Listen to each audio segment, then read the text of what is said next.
Okay, good afternoon, everyone, and welcome to our Friday webinar on this very interesting topic of neurodiversity within the workplace.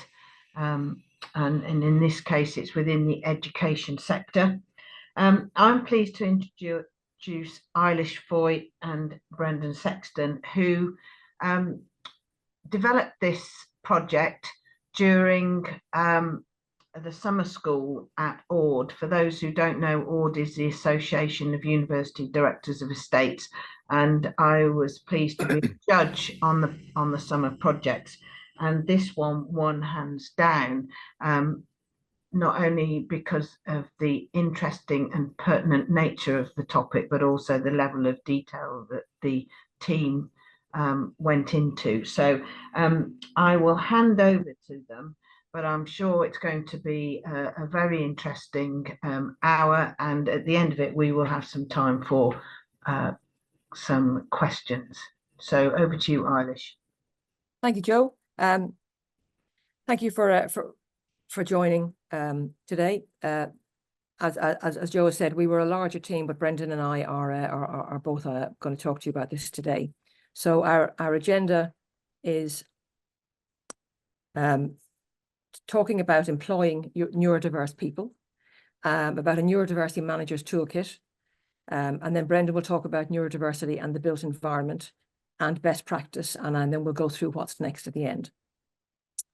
As Joe has said, as part of the summer school, we developed this presentation. The Equality Act 2010 legally protects people from discrimination in the workplace against the 9 characteristics listed on your right. These are considered during the recruitment of staff and students in the HE sector and operationally by estates professionals. We normally have a group discussion on how the 9 protected characteristics are considered by your estates department. However, I would ask you to put your comments into the chat, and perhaps we can discuss them at the end when we have questions. The 10th characteristic is what we're really talking about today, and this talk proposes to explore that particular characteristic of neurodiversity. It's currently estimated that 15% to 20% of the UK are neurodivergent, meaning their brain functions, learns and processes information differently. Some examples of neurodiversity are autism, ADHD, dyscalculia, dyslexia, epilepsy, developmental language disorder, fetal alcohol disorder, intellectual disabilities, and Tourette's and tics. This session will consider how the higher education sector could respond to the challenges of inclusion of neurodiversity as a characteristic and how this approach can be improved. So employing neurodiverse people, it's become very clear that without support, neurodivergent individuals' conditions can be disabling. Without support, they can be conduits. With support, they can be conduits for brilliance, bring a new dimension of creativity, drive greater diversity, equality, and inclusion in the workplace, and provide a competitive advantage to their department and those around them. To make this happen, the perception and support for neurodivergent people needs to change, including our recruitment processes, making access to opportunities easier for neurodivergent people. Once onboarded, we must continue the support for our new colleagues to ensure they thrive and progress in their careers without any stigma attached. Neurodivergents bring many strengths, which include attention to detail, in-depth subject knowledge, creativity and integrity, which must be encouraged and nurtured in the work environment. We need our work environment to be more inclusive and to meet the needs of our changing workforce. And finally, we need to train and educate our people and give them the tools and skills to deal with neurodivergent individuals. So how can we as managers make reasonable adjustments for something that we cannot see? Well, as you can see on the right-hand side, for example, it's estimated that more than 100 adults have ADHD, at least 1 in 17 people are thought to be dyspraxic, and there are more statistics there. So managers' toolkits have become the normal in many organisations. This includes ACAS, DWP, BUPA, BBC, CIPD, Business Disability Forum, and many, many more. They're designed to support services and managers to have high quality and informed conversations. The induction phase makes space for working environment and location, the role, ways of working, well-being, sensory impact, and preferred forms of communication and work-related training, and finally, occupational health. All of these ensure that any new staff member is supported from day one of their journey with us. During the working phase, we use regular check-ins, workplace needs assessments, and use of assistive technology for work tasks. Standard ongoing training, flexible working or hybrid options, and access to occupational health and the wellbeing team. It's very much mirroring what all members of staff see during their working phase, but there are some individual areas that are more appropriate. And finally, business as usual, which encourages ongoing support for all team members, including neurodivergent. This is typified by what is called the curb effect. So what is created for the few is benefited by the many. And in this case, when many years ago, dropped curbs were put in place for individuals who had to use wheelchairs, over the years, that has now been used by people on scooters, people using the shopping trolleys and other areas like that. So it's become the norm. I'm now going to hand over to Brendan to talk about the built environment. Yeah, so at AUD, which Joe said at the start is the Association for University Directors of Estates, the team manage probably a city-sized campus when you join us all together. Buildings from Middle Ages through to today, range of spaces from learning spaces, offices, accommodation, high-tech research labs, civic and cultural facilities, farms, and clinical research, to name just a few. So daily, over 2 million students use AUD campuses, which in turn is run by a staff of over 440,000. Now, a total number of visitors is harder to ascertain, but universities are kind of de facto civic institutes in their localities, and the parklands buildings are enjoyed by thousands daily who come to visit. Now, government figures would estimate that there's probably around 366,000 neurodivergent users of our estate every day. Again, that excludes visitors.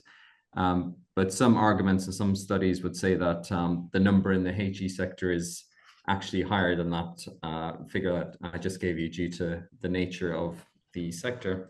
You want to move forward, please?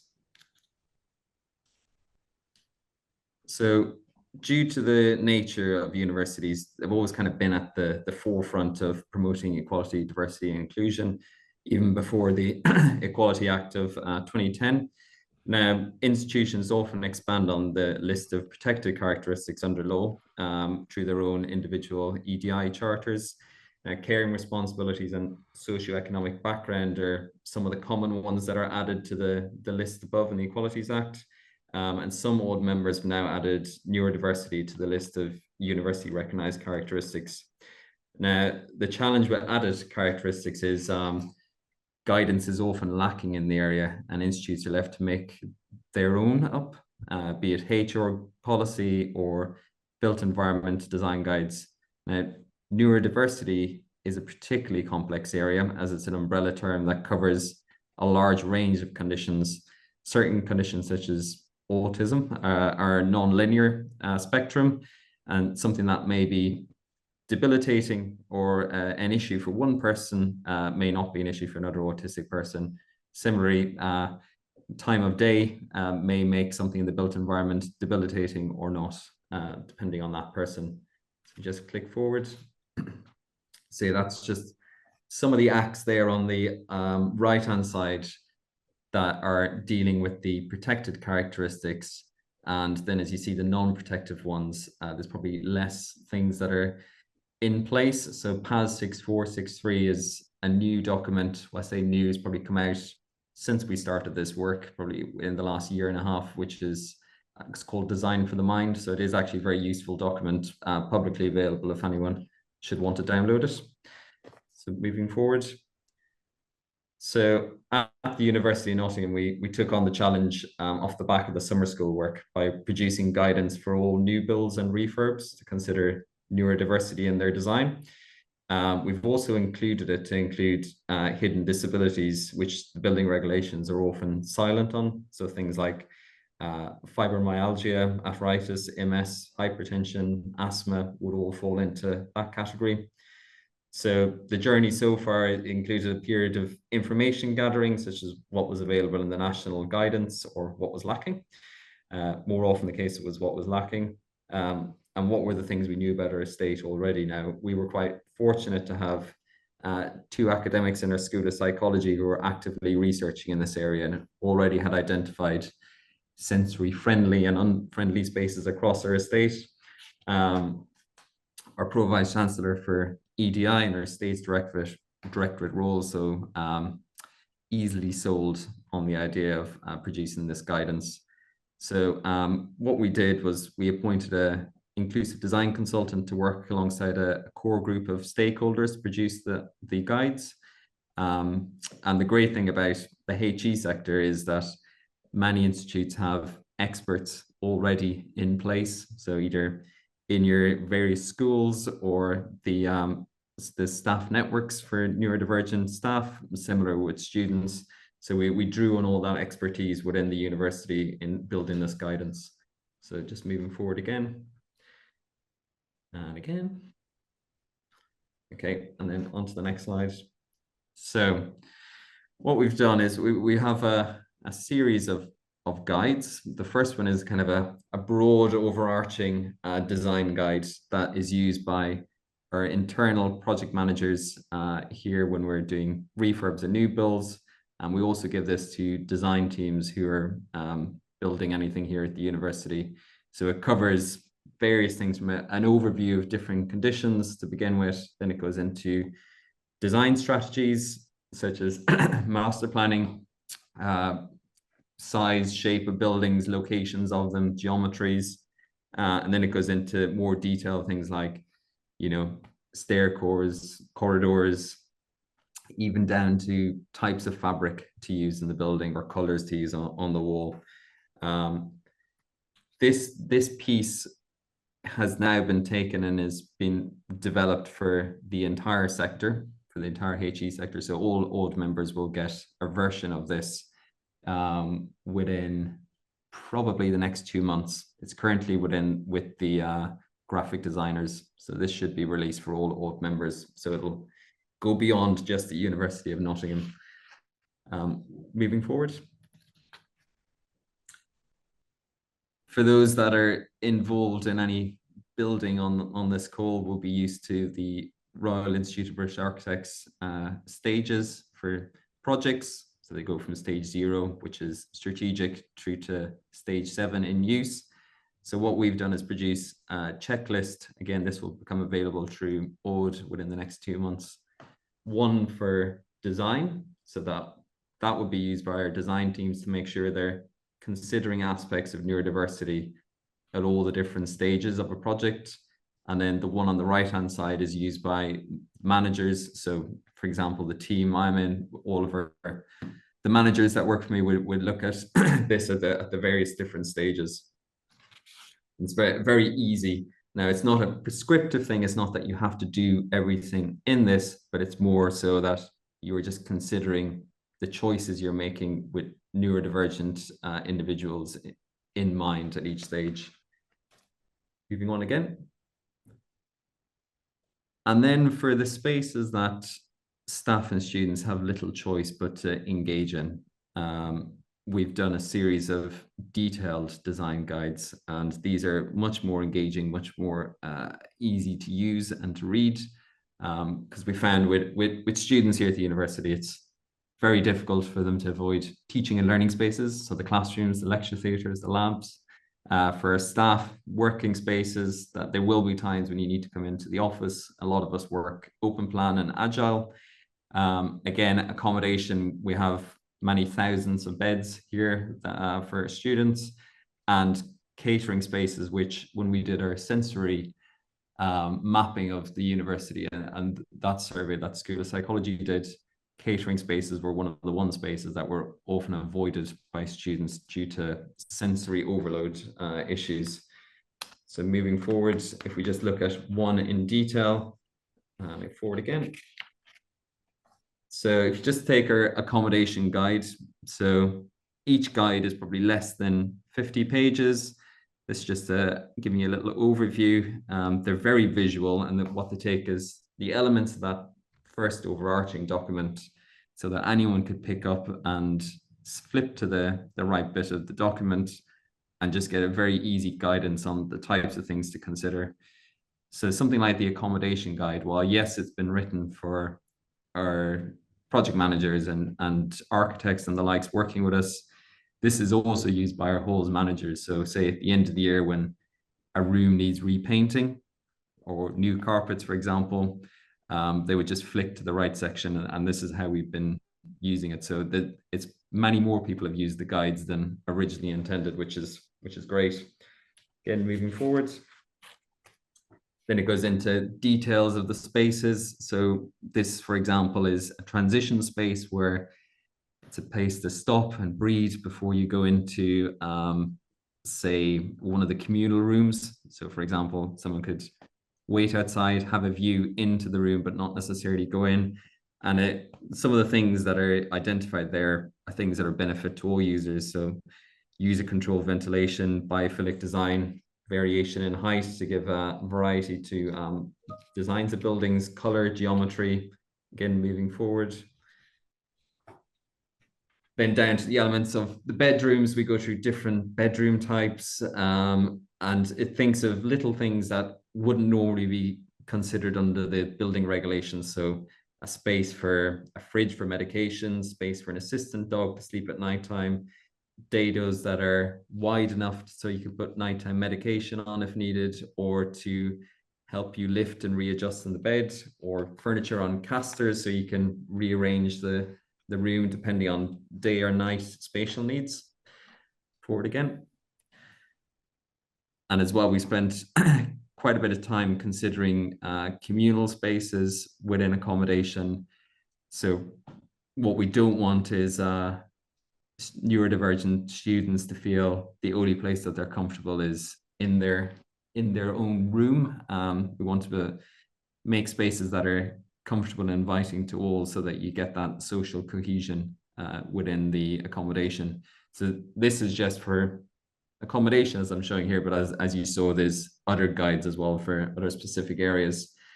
And then the last thing that we had done, and hopefully the technology works, is we had a video produced that, so you can press play, Eilish, that we use here at the university as part of our EDI training for all new staff within estates and facilities. So the idea of it is to help our frontline staff, so our cleaners, building attendants, catering staff, to understand how other staff and students may perceive the space that they're in, and just to have an understanding that certain spaces may be very difficult spaces, may overstimulate certain people. For some reason that's gone back. You probably used a little bit at the bottom to jump forward, Eilish.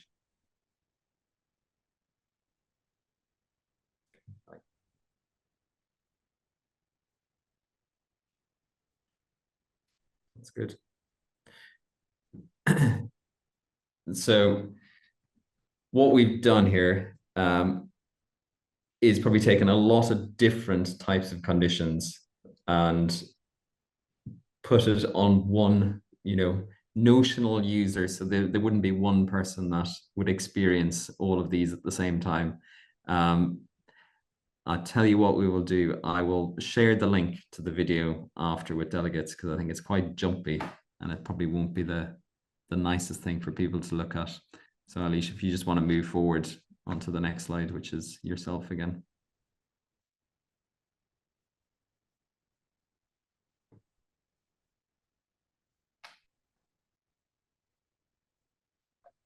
Sorry, I'm mute, Eilish.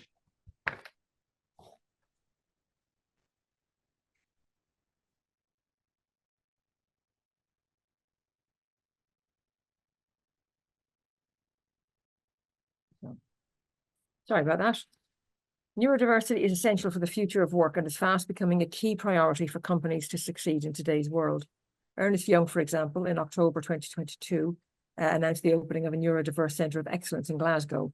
SAP UK and Ireland offers an autism at work programme, providing support to candidates on the spectrum during the hiring process. Microsoft, their neurodiversity hiring programme here, seeks to attract talented neurodivergent candidates and provide the training and support needed for their career growth and success. And the Compass Group UK and Dyson have adapted their recruitment processes to make it easier for neurodiverse people to apply and obtain employment. This is just a small list of companies who are making changes to ensure they're leading the way in the race to diversify their workforce and see competitive advantage. So what next? Well, without support, neurodivergent conditions are disabling, but with support, they are very, very enabling. Employers and organisations can make small adjustments to make workplaces more inclusive. Higher education sector is more akin to hiring neurodivergent staff, but still has a long way to go.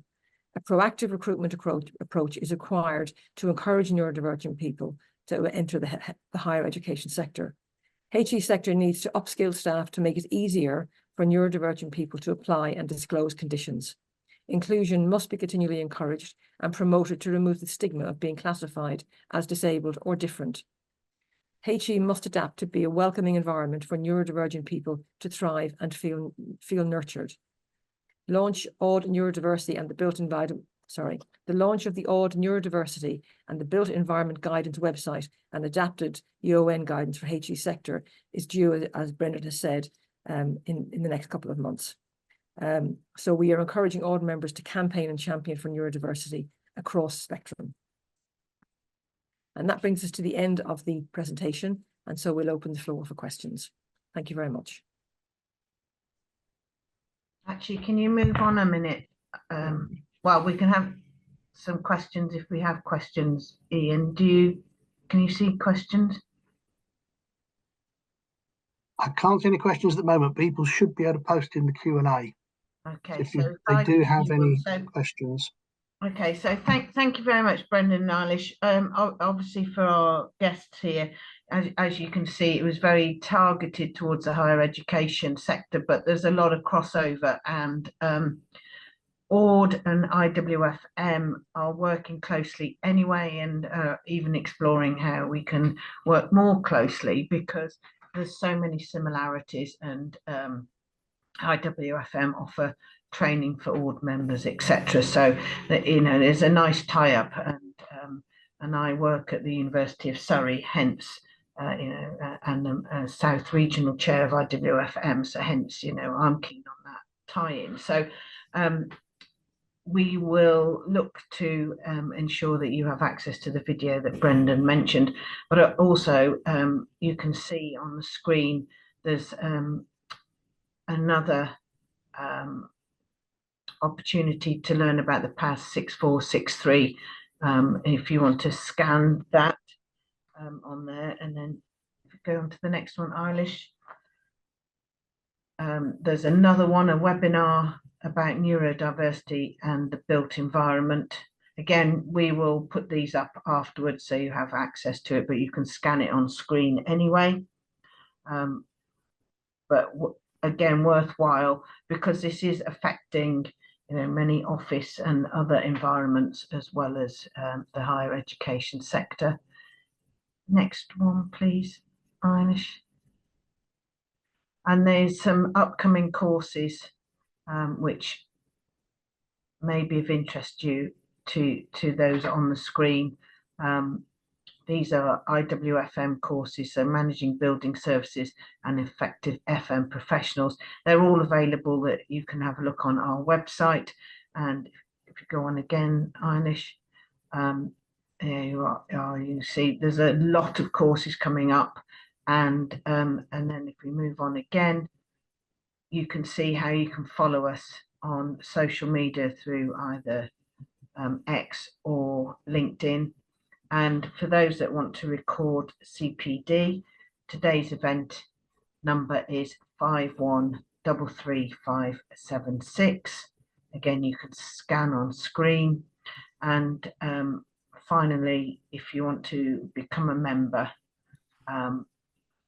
you can look at our website or scan the QR code there. So are there any further are there any questions regarding the neurodiversity? We have one question in the Q&A at the moment from Ian Fuller. An excellent presentation, which is always nice to hear. Much of what you presented is applicable. How do employees obtain access to help with their neurodivergent issues in education? Brendan, do you want to pick that up?